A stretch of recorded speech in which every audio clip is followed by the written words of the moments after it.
अस्सलामुअलैकुम वरहमतुल्लाहि वबरकातुहू। आज हम न्यूज़पेपर को हल करने का तरीका सीखते हैं कि न्यूज़पेपर कैसे हल किया जाता है। तो चलिए हम शुरू करते हैं। सबसे पहली बात न्यूज़पेपर हल करने के हवाले से यह है कि न्यूज़पेपर की जो हेडलाइन होता है वो आमतौर पर प्रेजेंट सिंपल में होता है, जैसा कि आप यहाँ देखेंगे। दूसरी बात, हेडलाइन के अंदर हेल्पिंग वर्ब को हज़फ कर देते हैं, मिस कर देते हैं, जैसा कि आप यहाँ भी देखेंगे। तीसरी बात,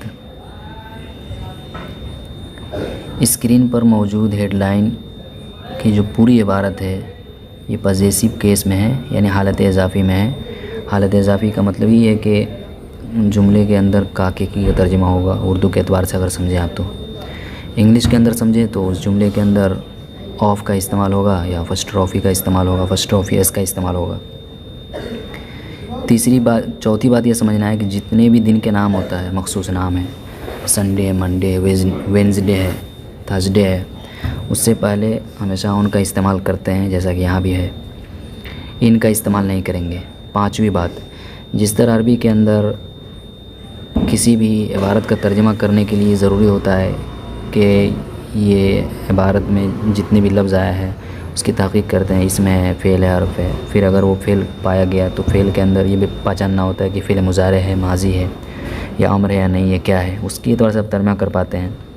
तो इसी तरीके से इंग्लिश के अंदर भी उसका जो दर्जा है वो पार्ट ऑफ स्पीच का है। पार्ट ऑफ स्पीच को जानना ज़रूरी होता है, तभी जाकर हम सही से तर्जुमा कर पाएंगे किस जुमले का क्या तर्जुमा होता है। पार्ट ऑफ स्पीच में जो सबसे अहम है कुछ तो ये है, जैसे एडवर्ब है, वर्ब है, नाउन है, प्रोनाउन है, प्रीपोजिशन है, एडजेक्टिव है।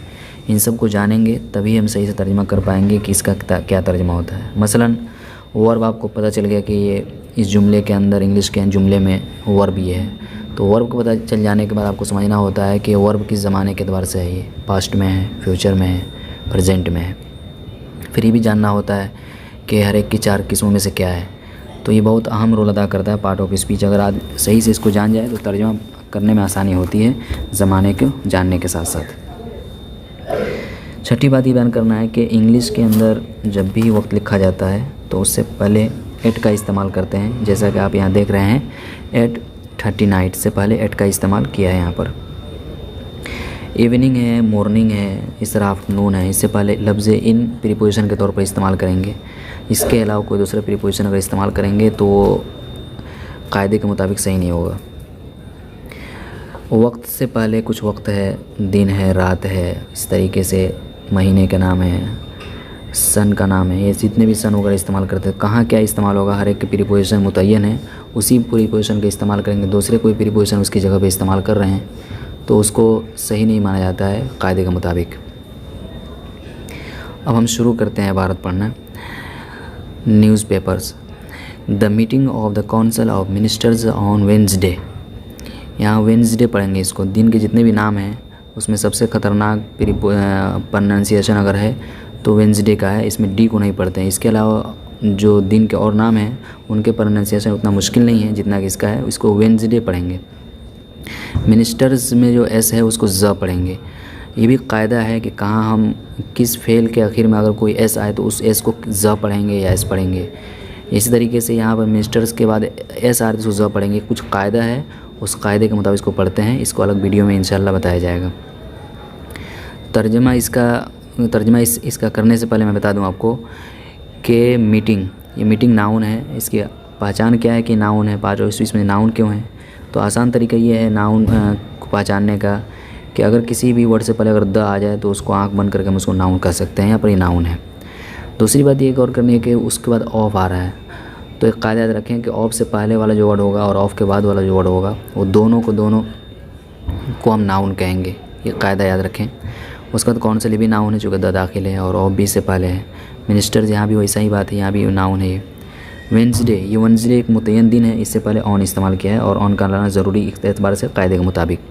तर्जुमा ये होगा कि वेंसडे बुध को काबीना की मीटिंग, बुध को काबीना की मीटिंग। मीटिंग का माना मीटिंग है, काउंसिल का माना आप मजलिस कर लेंगे और मिनिस्टर्स का माना वज़ीर, लेकिन दोनों को मिलाएंगे काउंसिल ऑफ मिनिस्टर्स तो माना हो जाएगा काबीना, तो बुध को काबीना की meeting. The council of ministers will hold a meeting at 8:30 in the evening on coming Wednesday under the chairmanship of Abdul Aziz Hijazi the prime minister. सबसे पहले हम लोग देखते हैं इसमें जो मुश्किल है। तो मिनिस्टर्स आसान है, होल्ड होल्ड हेल्ड हेल्ड, इसकी 3 शक्लें हैं। तो होल्ड हेल्ड हेल्ड, 2 आखिरी की जो शक्ल एक है। मुनाकिद करना माना होता है, होल्ड का और भी माना होता है, लेकिन यहाँ जो माना मुतय्यन है वो मुनाकिद करना। होल्ड का माना पकड़ना भी होता है, इंतज़ार करना भी होता है, किसी चीज़ को अच्छे से पकड़ना है। तो ये सब अलग अलग इसका माना होता है। वो लोगत से आप देखेंगे तो समझ में आएगा कितनी इसके माना है। लेकिन यहाँ जो माना है होल्ड का, वो माना है मुनाकिद करना। 8:30 से पहले 8 का इस्तेमाल किया यहाँ पर, चूँकि कायदे के मुताबिक जब भी वक्त लिखेंगे तो उससे पहले 8 इस्तेमाल करेंगे। इवनिंग से पहले इन आया है, मॉर्निंग से पहले भी इन आता है। ऑन कमिंग वेंसडे, यहाँ पर ऑन ये लाए प्रीपोजिशन वेंसडे को देख करके। कमिंग का माना होता है आने वाला।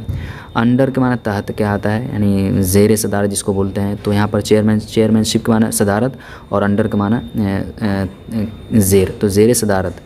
फ़ी के माना भी तहत के माना में। ऑफ अब्दुल अजीज़ ये नाम है, प्राइम मिनिस्टर। आप ये समझिए एक तरीके से तफसीर है, इससे पहले मुबय्यन और इसको बयान कर दिया है ये तफसीर के तौर पर। तर्जमा किस तरह से करेंगे हम, तो तर्जमा हम इसको बिल्कुल आखिर से भी कर सकते हैं इस तरीके से। अब्दुल अजीज़ हिजाज़ी वज़ीर आज़म अब्दुल अजीज़ हिजाज़ी की सदारत में आने वाले बुध की शाम को काबीना की एक मीटिंग होने वाली है, या काबीना की एक मीटिंग होने को है। फिर से तर्जमा देखिए, बिल्कुल आखिर से तर्जमा करेंगे। वज़ीर आज़म अब्दुल अजीज़ हिजाज़ी की सदारत में आने वाली बुध की शाम में 8:30 बजे काबीना की एक मीटिंग होने को है। इस तरीके से इसका तर्जमा कर लेंगे।